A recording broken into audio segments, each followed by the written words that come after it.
Well, it's an oft-repeated phrase, start as you mean to go on. And if we are to believe that phrase, then the opening weekend of the Australian Championship has set quite the high bar. 19,000 fans across the opening 8 games, goals galore, worldies, both the wondrous and the wacky at Sydney United. So much to like about the picture that greeted us in the arrival of this second competition. The realization of many things that lots will be hoping for, and a lot of lessons to take out of the weekend. Here at the second ball, we're very excited to sink our teeth into it. Of course, part of the Round Ball Australia network, you've got the two Lachies, myself, Lachie Flanagan, Mr. Round Ball Australia, Lachie Abel, and we've broken up the Lachie squared duopoly from episode 1 because we have a very special guest. Hello, guys. How is it? Thank you for having me on.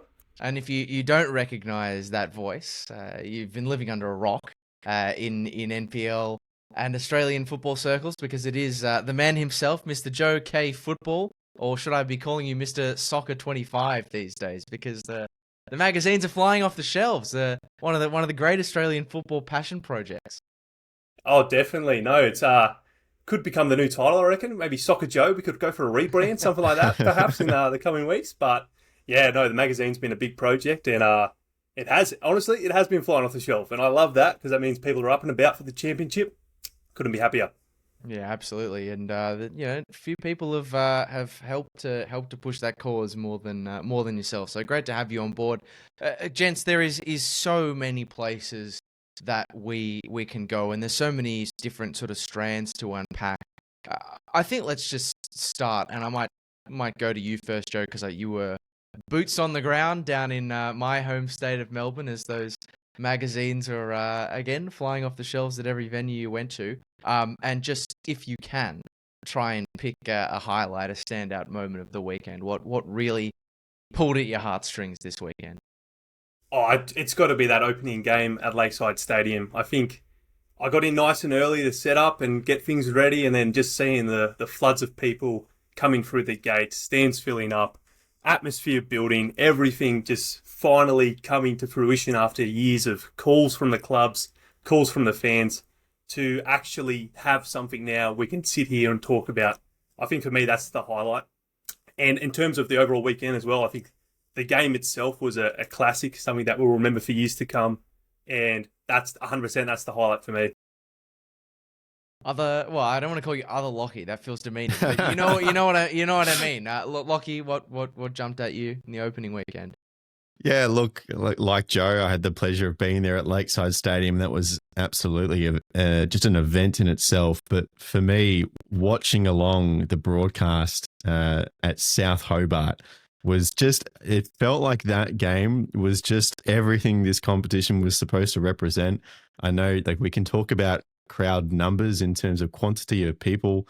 Obviously, that wasn't the most people, but to be honest, I don't really care because the vibe around that ground, you could just tell off the broadcast, was amazing. You have the little shacks of a couple of hundred people pumped in, plenty of people on the fence line, the road up the hill with the cars parked, and then just the duopoly of such a footballer in Yamamura with such a storied career in J-League football, going down to Tasmania and kicking a ball off a replaced square bit of turf in the centre circle because the pitch was too muddy, and scoring an absolute bomb in the first weekend of the second tier of Australian football was for the Wollongong Wolves. Just, it's so cool. And I think this is the platform that this competition was supposed to raise. And I thought that was a perfect example of it. And I love that you've picked out one of the elements that I feel like not enough people have talked about in that goal, because it was an unbelievable goal from Kazuya Yamamura that we'll get into later. But, it is the Australian Championship. That's the name of the competition. But the NPL is very much still at the heart of this comp and at the heart of what makes it good, because that is NPL. Two balls on the field because a Sydney United supporter was trying to play quasi-ball boy only for Bayswater to score a 94th minute equaliser that was a bit of a freak of nature.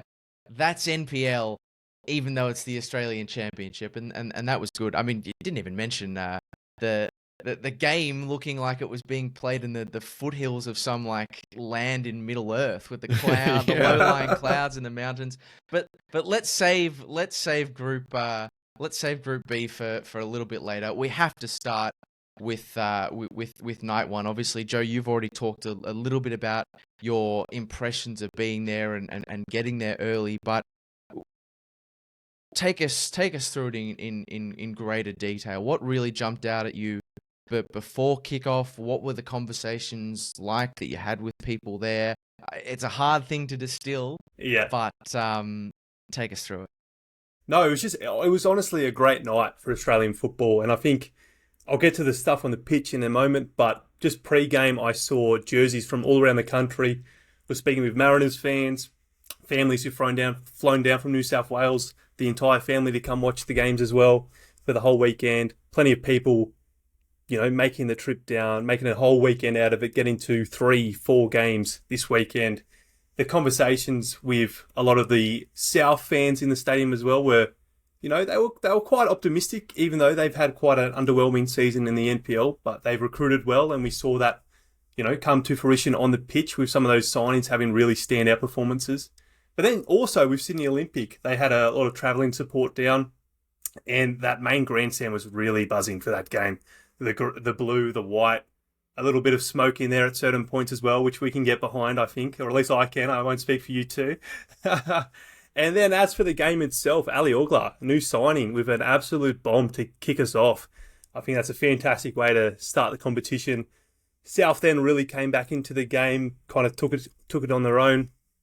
And then the star man, Ryan Foyts, with an absolute worldie finish. I saw someone liken it to the movement of James Rodriguez in 2014 at the World Cup in Brazil. And I do see a shadow of that, obviously without the takedown and the volley, but the actual shape it's a of pretty his important detail of that goal, but I see your point.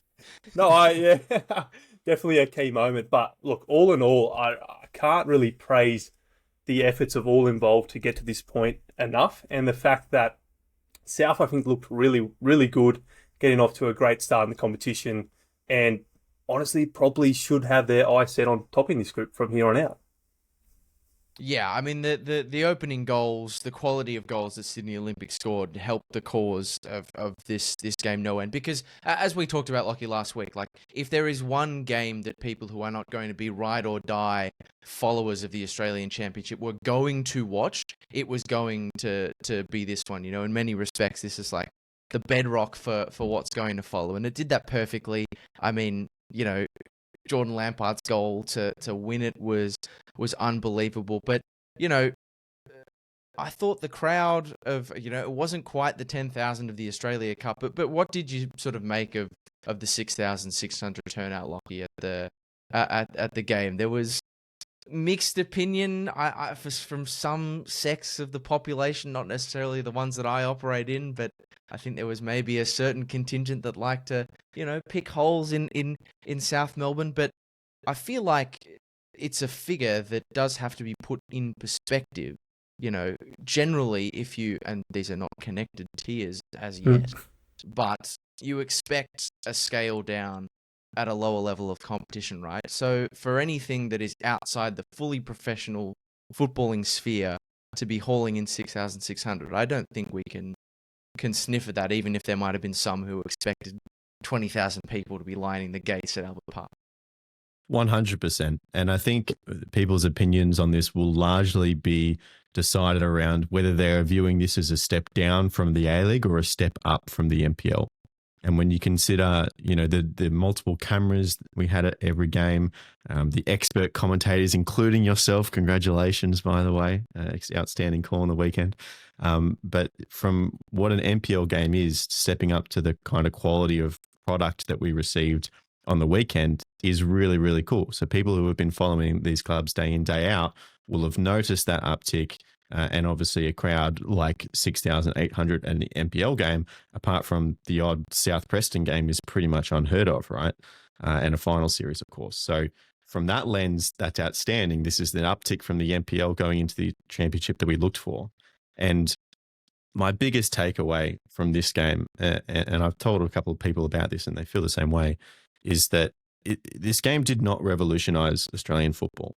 It was just exactly what we want a second tier to be. It was passionate fans in a boutique stadium with clubs that people really, really care about, showing great football and having great moments. And at the end of the day, when we're looking forward to the future of what we want this competition to be, that game on Friday night was exactly it. It was just the perfect example of what a second tier can be. And to bring this back to James Rodriguez's goal at the World Cup, I'm a big believer that a goal's virality or popularity in the years to come has a big dependency on the cameraman shooting on it at a particular angle. And the way that you kind of see James's eyes roll down towards the ball to shoot for goal is a big reason why that goal is so popular. The little behind the goals angles of Lampard's winner in the 88th minute or whatever it was, just the social media guy and seeing the ball bend past and just into that far post.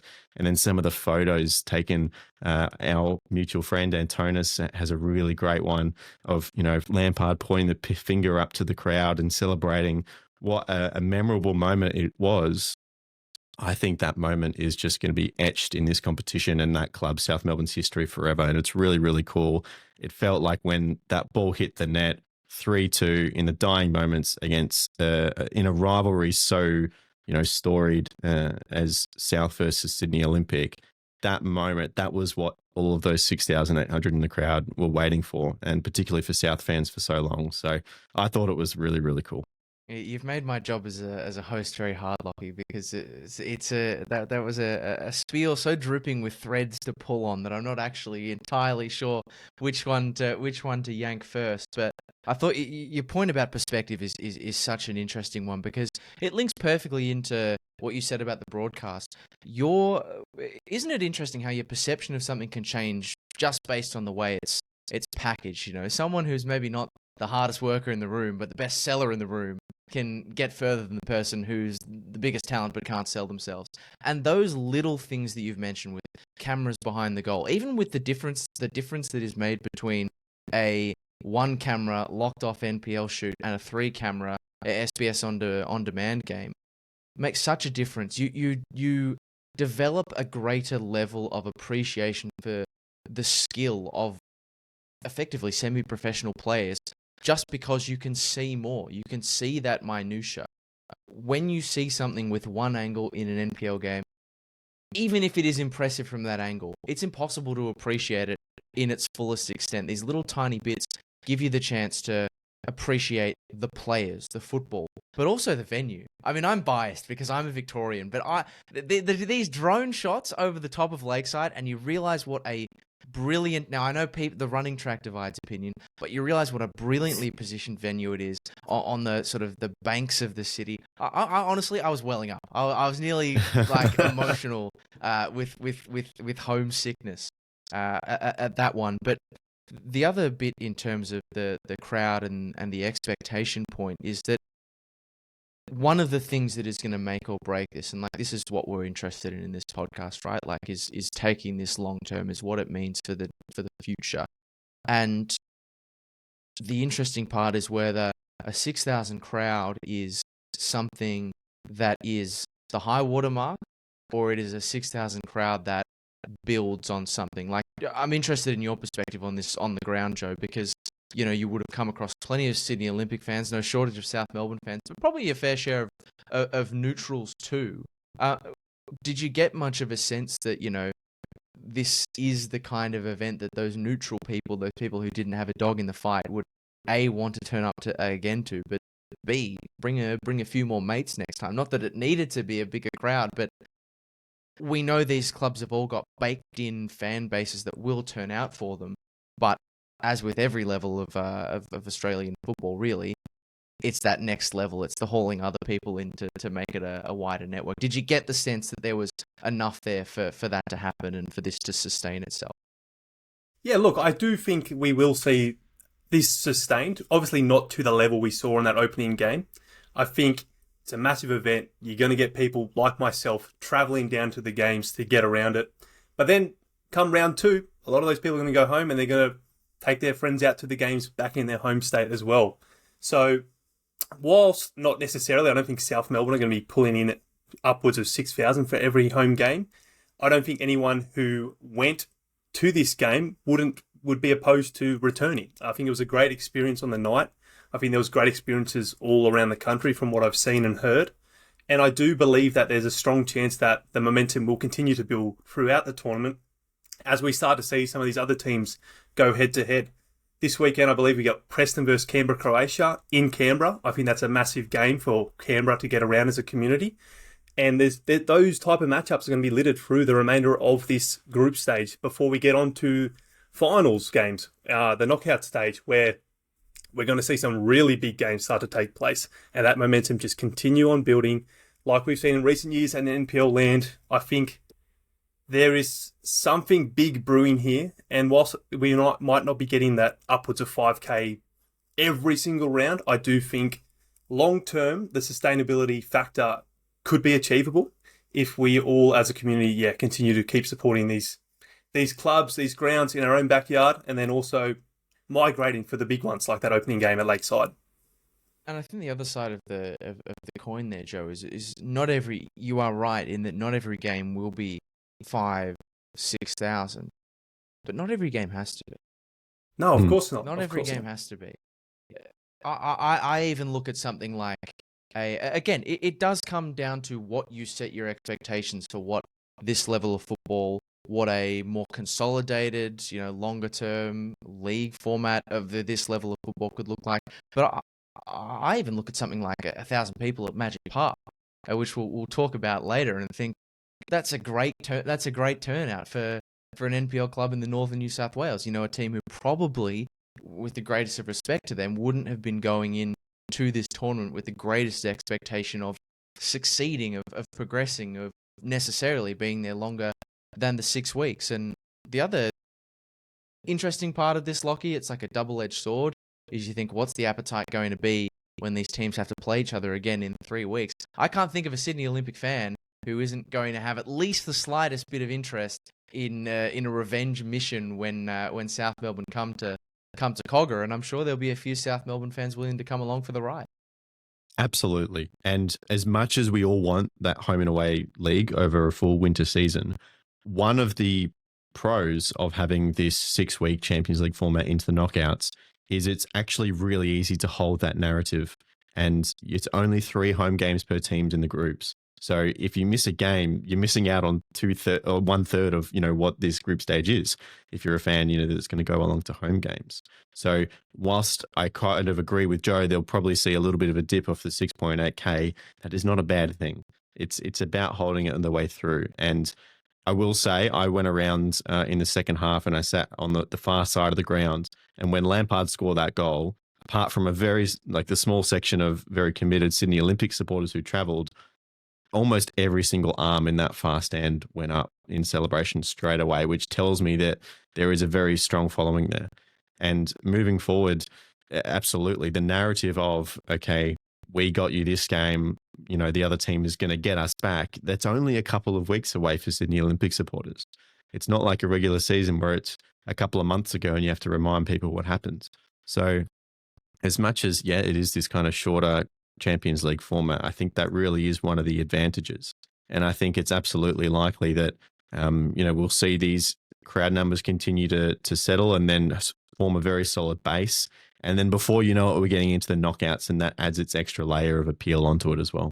Yeah, economies of scale are definitely something that has to be factored into all of this discussion. And let's, obviously this was always going to be the focus of our chat of Group A, but I do just want to talk a little bit about the other game in this group, because there's no way I can have a man who's been to Magic Park on the podcast and not ask him about Magic Park, because again, we're not just seeing players and coaches, and we've seen so many different elements of the media on the ground as well, get different avenues to show what they can do.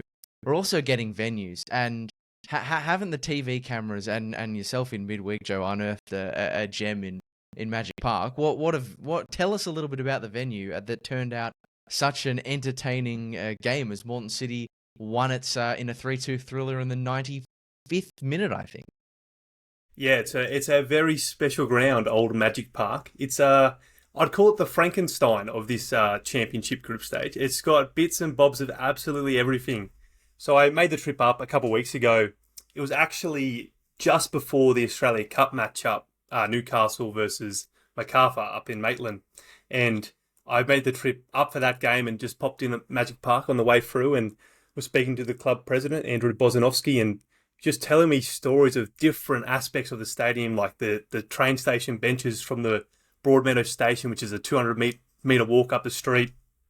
He hand-built the sub-benches himself, volunteers donating their time and effort to piece together all different parts. They have demountables on the side of the pitch that don't know if they're going to be used for anything other than storage for the club, but no, it's a lovely little ground, and if anybody is looking to have a unique boutique stadium experience, that is definitely one you don't want to miss this championship campaign, especially given the fact they're going to be visited by both South Melbourne and Sydney Olympic, which could definitely will exceed that 1,000 they got on the opening game in my eyes, and they were actually a very good watch as well. They had a good account of themselves against a strong Moreton City team as well.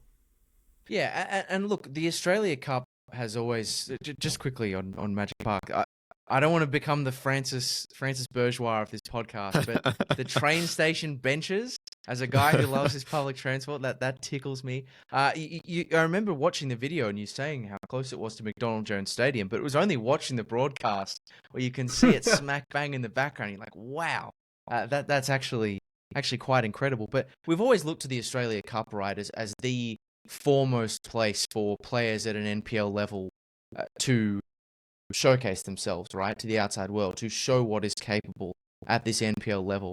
And the beauty of this competition, I think, is that we're just getting another 6 weeks of the year coming into a transfer window to do that. Well, I'm not going to label out a specific player here. I just thought the first goal that Moreton City scored in this game, this sweeping team move, there are so many people who would tell you that that's the kind of goal that, you know, the freak show goals we will talk about, and they can be 1 in a million. But team goals like that are the result of good players. They're the result of good processes. And Moreton City got an extra opportunity that they otherwise would not have had to show that, because they didn't even make the Australia Cup this year. We don't see that kind of football if this competition doesn't exist, Lachie. Again, another angle of this competition is below the A-League level, the best clubs in Australia putting their stuff out on a national stage. Moreton City, as we know from Queensland, they're not an inaugural club. So they qualified for this competition by being really good at football. And lo and behold, they're coming into the championship and they're playing some really good football. And you're absolutely right. The first goal in this game, a sweeping move all the way from the keeper, pass all the way down to the nice cutback for the finish. It's football, isn't it? It's great football. And as much as we talk about the external and what this competition is, again, the other angle is it's just the best, semi-pro footballers in the country doing their stuff. And you're right, for years we've only had the Australia Cup to kind of showcase that on the national stage, but now we don't. And I think that's really exciting. And that goal proved really, really crucial, because this is a tough group for them with South Melbourne and Sydney Olympic. And I think for Broadmeadow, this is going to be a tough one, especially, the penalty laid on in the 98th minute. We know the importance, and especially given the strength of their group, you really got to win those games at home if you want to progress. So this is a pretty big blow for them early on, I think. Well, from moves of sweeping coherence, so people want to hear about the freak shows too. Let's talk about the freak shows as we move on to Group B, because most other podcasts, I think, will spend a fair bit of time talking about the heavyweight bout between two NSL sluggers in Heidelberg and Marconi, which Heidelberg ultimately won in what I thought was a very good game of football, courtesy of a great strike from Anthony Theodoropoulos. But I think on this podcast, for what we're set up to do, we want to head straight back to Hobart. Kazuya Yamamura is the obvious reason. This standout goal from halfway in a 3-1 win against South Hobart for the Wollongong Wolves, where the Wolves were made to work. But I think I was not the only Lachie on this podcast who was extremely, extremely taken with the picture that greeted us at Darcy Street, the home of South Hobart. That turnout in their little quirky grandstands and the fans around the fences. It looked amazing. It honestly looked for what it is. It looked amazing. Absolutely. It was beautiful. And the comparison, I was talking to you, Joe, about this before we started recording. It shows, it just proves the value of good venues. Like even at Heidelberg, which, the other game in this group, which is a lovely venue, and we saw that through the Australia Cup, they posted 2,000, but even just the size of that shed that they've got there, you can see spaces in that just naturally isn't as appealing at a ground like in South Hobart. And many of the fans at Olympic Village as well. I think it's actually it's not a stipulation or a requirement, but I think it's very intentional at South Hobart that fans do get let into that area of the pitch, so they're sort of smushed in there in a good way. Whereas a lot of Olympic Village fans tend to favour the broadcast side. They like to lean against the fence. They like to stay at the hill that's near the corporate. So that's a ground that doesn't quite do justice to the scale of crowd that might be there if they're dispersed. No such troubles at South Hobart's home turf. Exactly. I mean, you're looking at the broadcast of the two games, and absolutely you're right. Heidelberg and Marconi, a great game of football, but you're looking at those two, and which one makes you want to go rock up to the football more? It's absolutely South Hobart. Just the whole vibe, and I spoke about it earlier. I don't have to go on again, but it was awesome. I think it's exactly what like local football looks like, and it's what should be promoted as well. The concept of the second ball is very much a double entendre. It's a nod to the second tier, but it's a nod to the second chance for some of the foundation clubs in particular.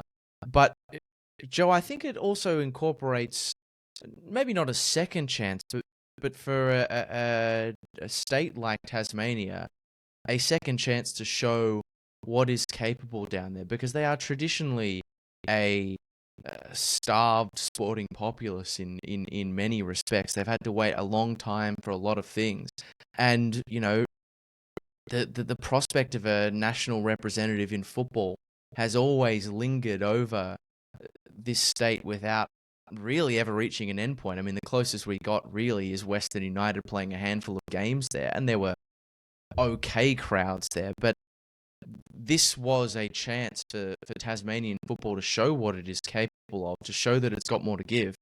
It's hard to feel like it didn't deliver on exactly that. Absolutely.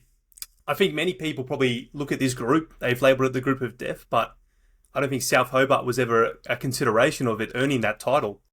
But the fact that the community guilty. Yeah. But the fact that the community's getting around them as well, and that fantastic atmosphere they had on the first game day, putting up a really strong fight against a quite strong Wollongong Wolves squad. It's absolutely to their credit that they've now earned this spot on the national stage, and they've been given a chance to really platform not only their club, but also a region that, like you said, has been starved of national exposure. And I think moving forward, there's exciting opportunities ahead of the club as well. They're obviously a powerhouse down in Tasmania. Could be a potential opportunities to maybe not become a permanent fixture of this competition as opposed to a qualifying club, should they continue to have that success. And I think that's a great thing that a lot of these clubs who have qualified and are being given the chance to really see what this competition is actually like and get that taste for it and that desire to maintain a national presence. And I think out of all the clubs we've seen so far, I think South Hobart would be a fantastic candidate to do that, whether it be in the second tier or as a more holistic Tasmanian entity entering into the A-League. Yeah, I tell you what it has done as well is it's raised your hopes, right, for what untapped potential lies in the regions that national football hasn't quite got its its tentacles into just yet. I mean that in a good way, not in a negative way, to be clear. Because you look at that scenario in Tasmania and you think, if Wollongong, for example, are producing a similar relative example this weekend, then you get with potentially, I think it's travelling supporters coming as well. You get excited for what that region can provide to the code, a region that, to be fair, has given us a lot. But this is also linked to how this competition could evolve over time,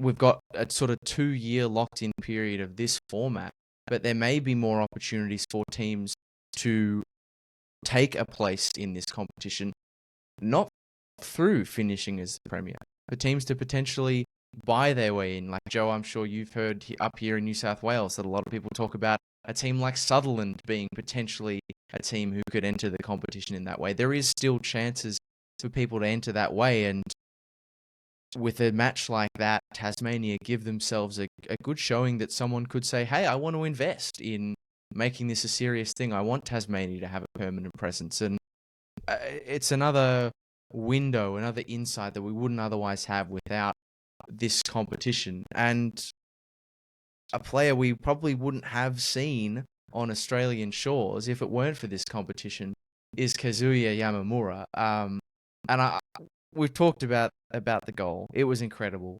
It's going around the world as we speak. But the story of how he got there is the story of why this unique format is working. I don't know if either of you have listened to Luke Wilkshire. He was on the Football 360 Daily podcast today, and he talked about how the reason Kazuya Yamamura is currently there is he knows him through one of his former assistant coaches. Kazuya is looking to learn English, and so he's now going to the University of Wollongong to learn English and take English classes, and while he's there, he just happens to be playing championship football for the Wolves. And without that tiny story, Lachie, we don't get the goal that everyone is talking about at the end of this weekend. It's funny how these things work, isn't it? You have these little butterfly effects that sprawl into great moments like that. And just to contribute a little bit on the quality of the goal in comparison to some of the others, I really rate a halfway goal. Like, you look at the goal that you had the pleasure of commentating on, Lachie. I think you described it well. You said it was like a hopeful punt or something along those lines. A hopeful stab. It was. Hopeful stab. I don't think he intended what happened, but exactly. It was a pump into the danger zone where this was calculated. He saw the opportunity, a great degree of difficulty, great reward at the end of it. And honestly, really unfortunate for South Hobart. Like, people will look at this result and see 3-1 and say, oh yeah, that probably ended up the way it was supposed to. But this was 2-1 with South seriously pushing towards the end of this game and coming very close to nicking a point before Wollongong got the sealer. So yeah, I echo your sentiments about South Hobart's potential, and hopefully they can continue to grow into this competition with their Japanese English student. Sorry, I've mixed the clubs up there a little bit, but yeah, just so much great things happening in that game. And I really do think as an NPL fraternity, or the NPL fraternity owes a lot. I think we are indebted to the nation of Japan for what they've contributed to NPL football, because beyond Australian and New Zealand players, I don't think any country has given us better quality at NPL level than the great nation of Japan. I mean, Yamamura is an example. Kambayashi at Apia came on and changed the game in that Metro Stars fixture. Koya Nakano was fantastic in Group D for Sydney United, albeit in that draw. Seita Murai stepped up and scored the winning penalty. He's been fantastic in Queensland. These Japanese players, I'm glad they love living in Australia, because we love having them here. Anything else from this group or from Hobart before we move on? Okay, I'm getting. I just want to say, well done to Heidelberg. Obviously, they had a little bit of rotation from the team that played the Australia Cup final as well. And Marconi, again, had plenty of chances to equalise that game late on as well, which they'll be spewing at. But that's a real platform win, I think, for Heidelberg moving forward, getting that win at home. Yeah, and thinking back to our discussion last week, Lachie, about how this group was going to be a really pivotal one for deciding like the health of this going forward, both on the pitch and off the pitch.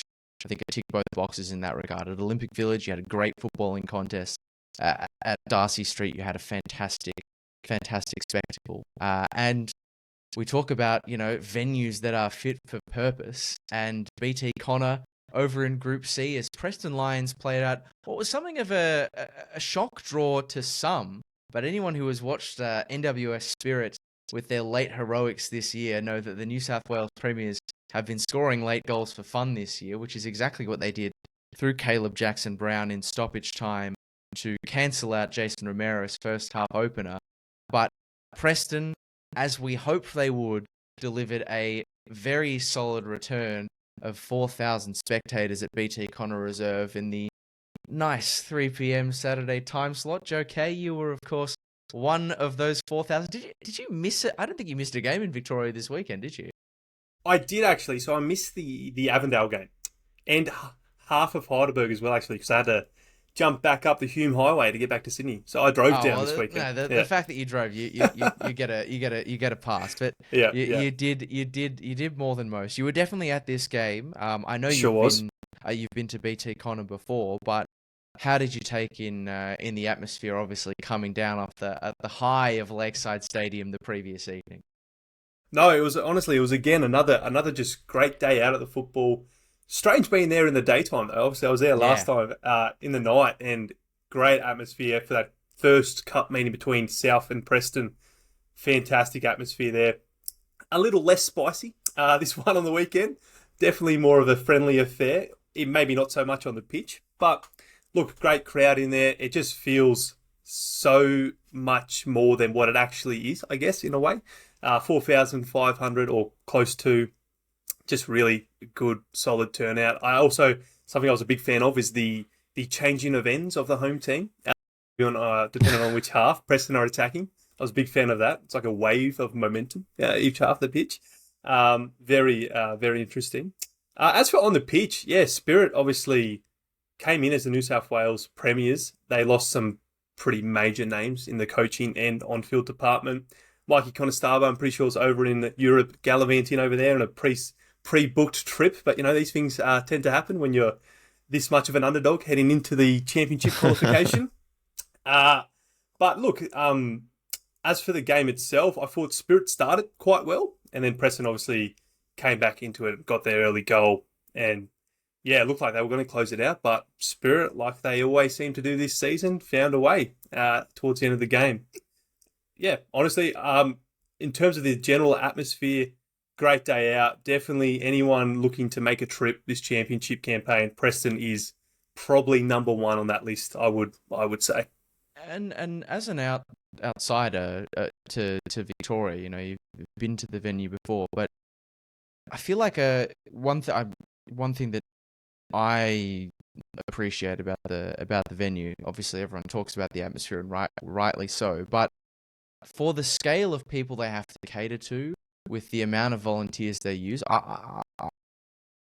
can you share a bit of your sort of thoughts and feelings around the actual way the match day experience is run by the club? Because that's always been something that's impressed me, is for a club that is built on volunteers and still utilizing volunteers to actually run the canteens, the payment systems, the ticketing booths are all, from my perspective, having been there, really efficiently done for a club at this level.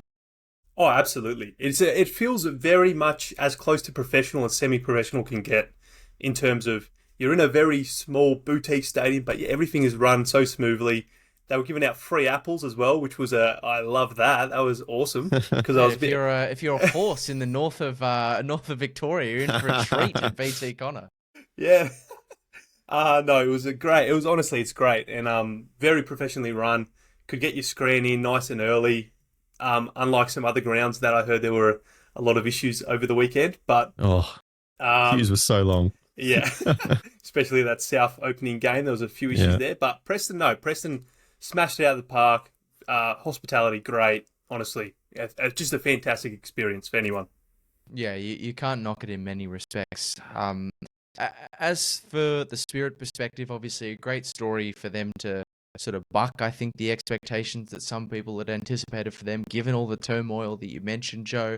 And Caleb Jackson-Brown, Lachie, I don't know if you have any other insights on this game, but one of the many examples we saw over the weekend of the impact of this pre-championship transfer window, because here is a guy who's just been relegated with Mount Druitt. I thought was this year, for my money at least, a diamond in the rough at Popondetta Park, becoming the latest in what ended up being a pretty long line of signings who scored their debut goal for the club. Yep, debut goal for club. There was so many new faces across all the teams in the competition, and it's one example, or one argument you could say potentially of why this is a bad thing is because it's not the players that got you to that point. One of the beauties of having the championship in this time of the year is that it is largely going to be the same teams that qualified for the competition that go in and then represent you in the next stage, unlike a traditional European team qualifies for the Europa League, and by the time they make 14 transfers, like at Nottingham Forest or something like that, it's a different team that goes into the competition. But the advantage, again, in our context, is that we're getting the best semi-professional Australian footballers. And someone like Caleb is someone who's jumped at that opportunity to go to one of these clubs and provide a platform for him on the national stage. And he's absolutely taken it with both hands in this moment. And Preston will be absolutely be spewing. I have no idea how they weren't further ahead in this game by the time it came for Spirit to knock in an equaliser. But credit to them, a point away from home against the Lions is very important in this group context. It most certainly is. And my only worry for some of these teams who have been so shrewd, particularly for the smaller or clubs from sort of less regarded NPLs, is we talk about the potential for this competition to be a shop window for players who want another crack at full-time professional football. One of my worries for some of these smaller NPL clubs is it's going to be a shop window for their players to move up the pyramid to better NPLs, because I have a couple of thoughts on that when we eventually get to Group D. But let's stay in this group and head over to Avenger Park, not that far up the road from BT Connor Reserve, or it's more sort of west, but we don't need to get into that. Where the Fornaroli show delivered in game one.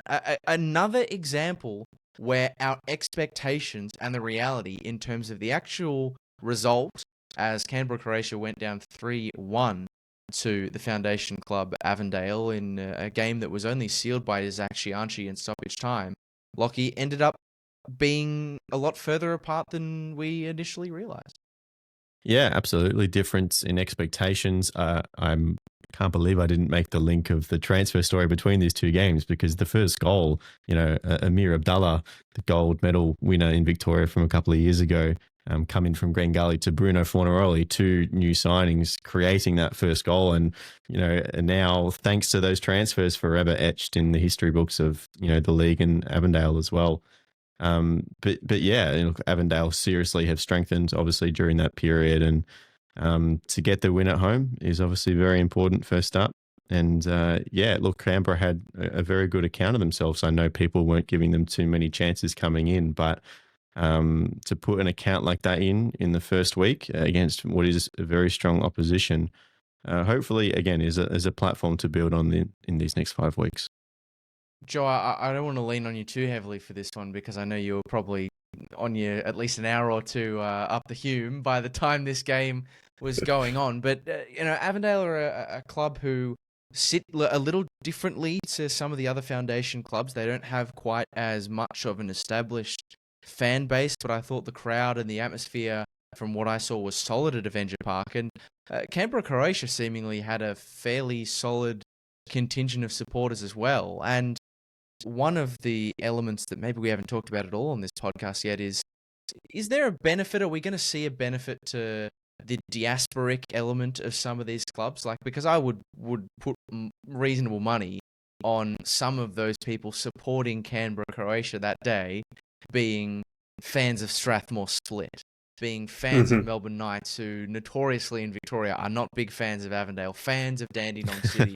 Do you feel as though that will be something we see at other grounds, sort of motivating people to galvanise a team or behind a team they otherwise wouldn't support?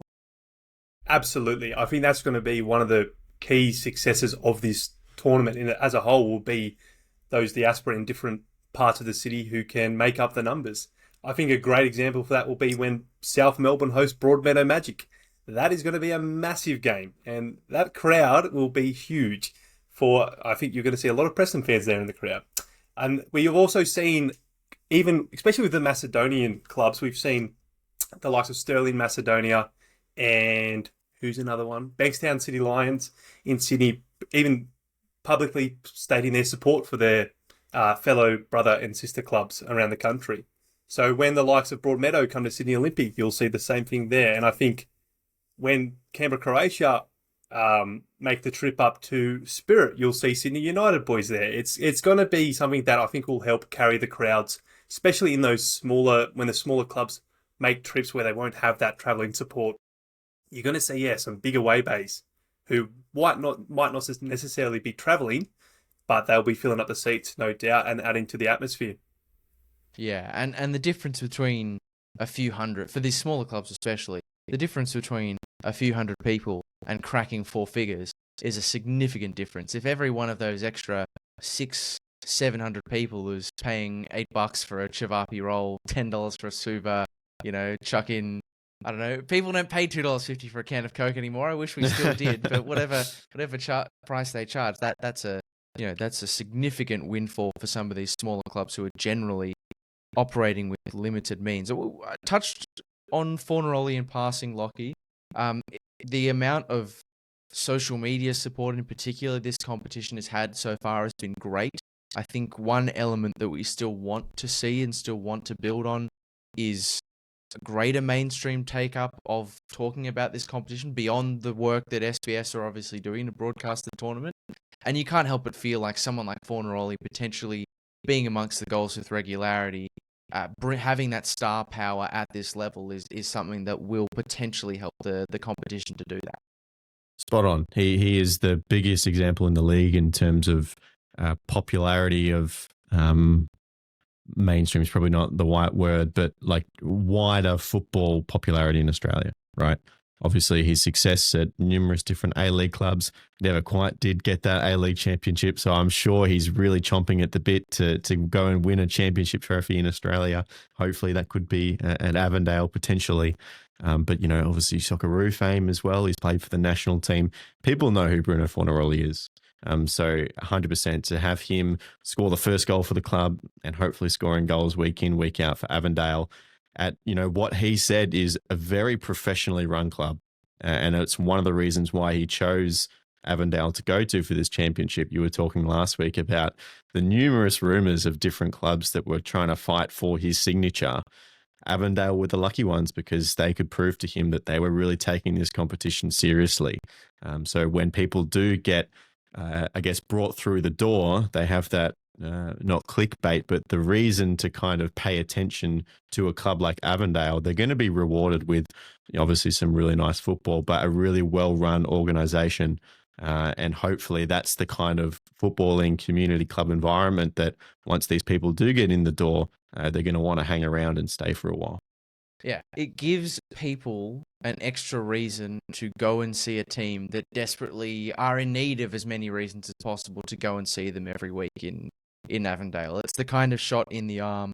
We've seen the benefits in yesteryear marquee signings can bring to various clubs in the A-League. I think this has the potential, not to quite the same level, but to do that for Avondale with Bruno Fornaroli. And it's going to give us the chance to see him go up against the Spirit Ultras this weekend, the juniors of Christie Park. But let's leave the round 2 discussion for a little bit later. As we wrap up in Group D, obviously a great chance on the Saturday 1 p.m. kickoff. How good were the 1 p.m. kickoffs, by the way? Lovely. Like the So earlier we can be getting to football, as long as it's not a time where I'm like hungover, which definitely was not this weekend to any of my employers. Definitely wasn't this weekend, but like just the sooner we can get the football in a weekend, Joe, I think the better off we tend to be, particularly for an Australian football market who is often used to being up late at night to have to watch some of the football that we like to watch. But a great meeting of these two Italian clubs in Apia and Metro Stars. So obviously Apia getting the win through Jordan Segredo. TK Shutter looked very nice on the broadcast, but again, we're looking at things through our lens, and I think Sydney United Sports Centre is the place to go because it was just this incredible amalgam, I feel like, of all of the different things that we've been talking about in this episode of the podcast in particular. On the one hand, you have the curiosities and the quirks of the freak goal from Jackson Stevens in the 94th minute to equalise for Bayswater. Being able to be seen from more angles that we otherwise wouldn't get. the context. If we don't have 3 cameras, we don't get the context of the Sydney United fan who is holding onto the ball trying to waste time. These are the added storylines we get and got in this game that otherwise, and I can say this having watched the full 90, up to that point, really was not much to write home about as a footballing contest. Sydney United didn't have a shot on target in the first half. They were lucky to take the lead through the penalty spot, and it was a disappointing result for them. But it was a fantastic moment, I thought, for WA football. Like, I don't know how well you guys are familiar with their history in the cup competitions, but they've won 2 games on the national stage, WA teams in the cup. It has not been a happy hunting ground for them. They've obviously played NPL national finals as well in the early 2010s. Have never done anything but lose to New South Wales sides in national competitions, cup and NPL national finals since Perth Glory in the NSL. And here come Bayswater City from, in some people's views, the lowly Western Australian National Premier League. And there was a lot of fascination in their 16 goals conceded and whether or not that would hold up. It held up, and they got a magic moment to take home on the 4-hour journey back to WA, Lachie. How often do we see, I'm sure Bayswater City will lean towards the more soft call end of the spectrum when it comes to the penalty decision.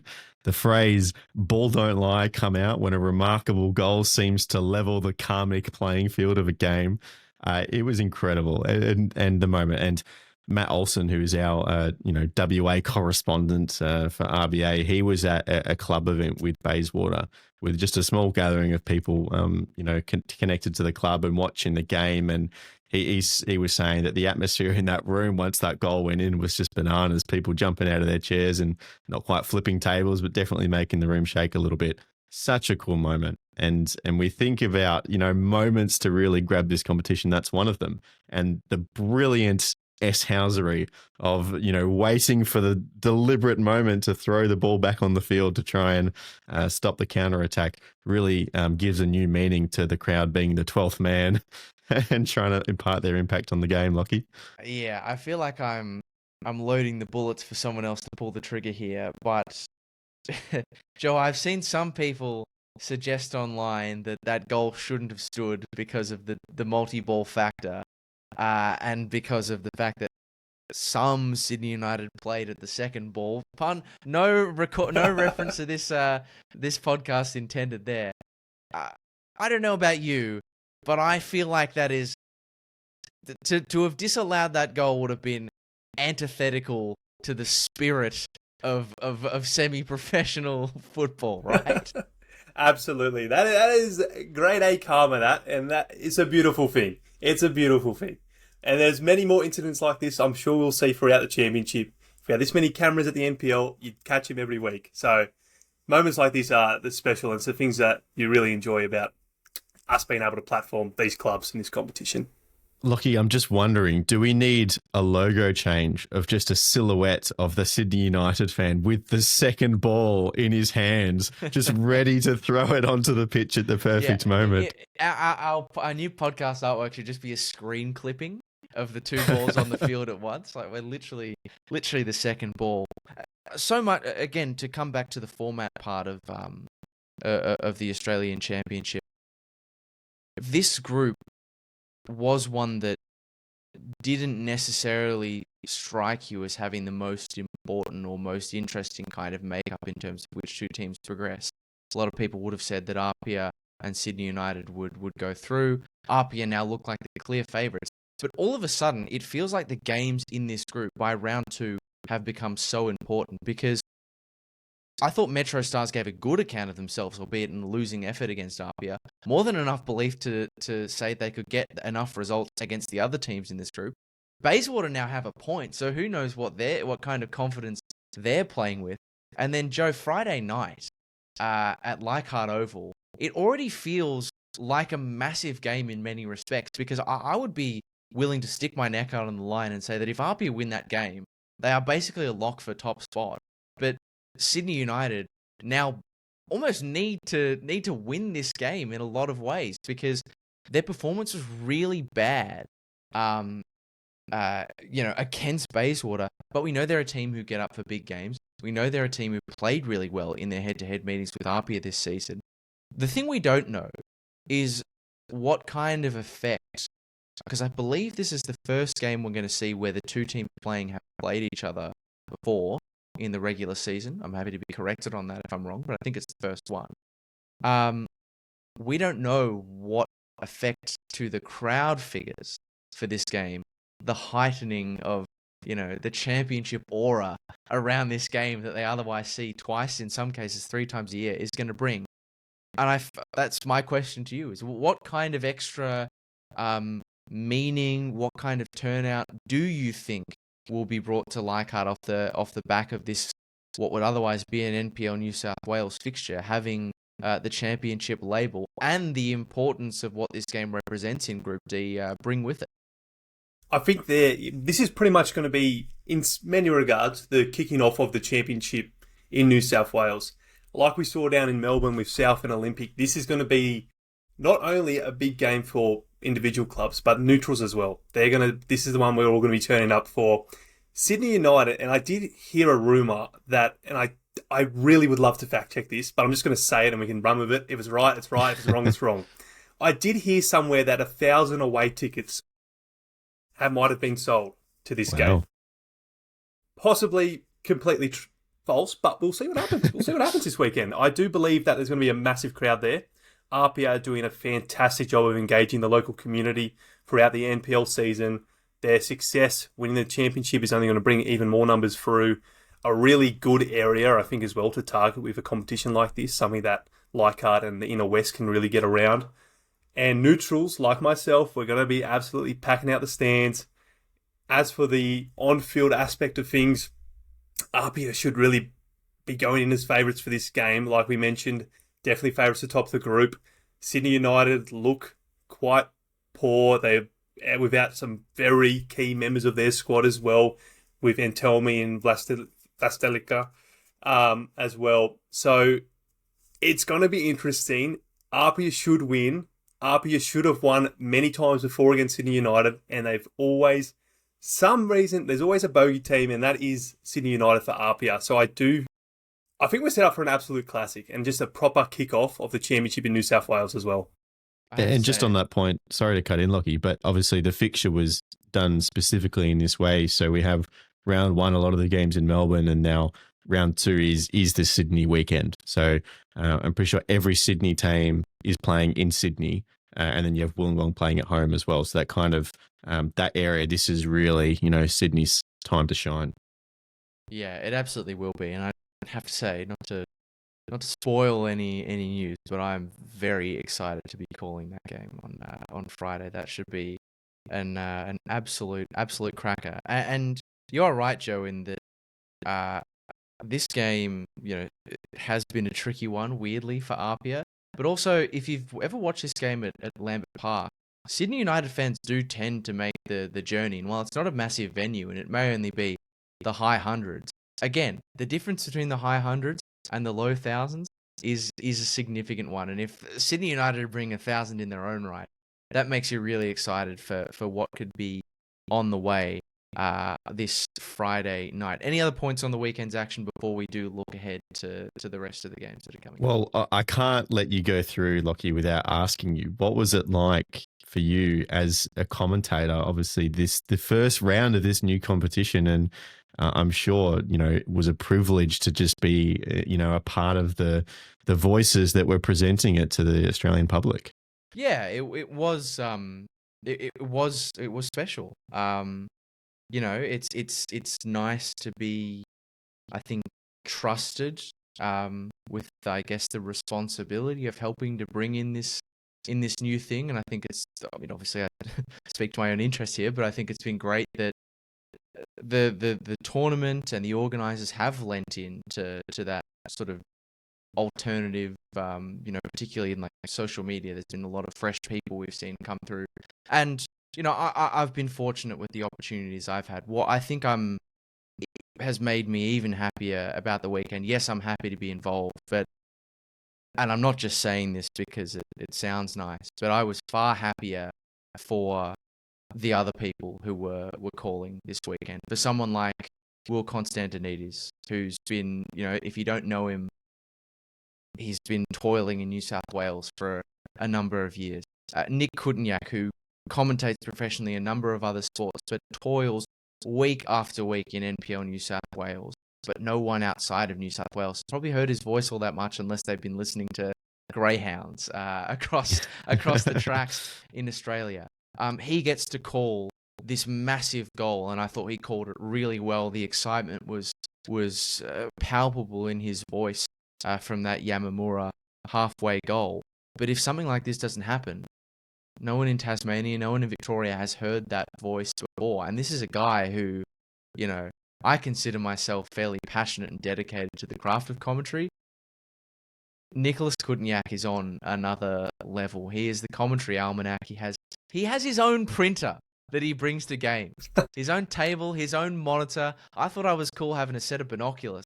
He is like, those musicians that used to they'd play like a trumpet. They'd have all these instruments at one. They'd all take a attached. step and pull strings and bang a drum. He is the commentary version of that. So it's given me great joy to see these other people who have been working so hard at this level, like the players, like the coaches, get that opportunity. Josh Parrish calling in the opening night. And I don't think it'll surprise anyone to know that this weekend you're going to get to hear another one of those guys in Alex Molchanoff a fair bit this weekend, and another guy who deserves it.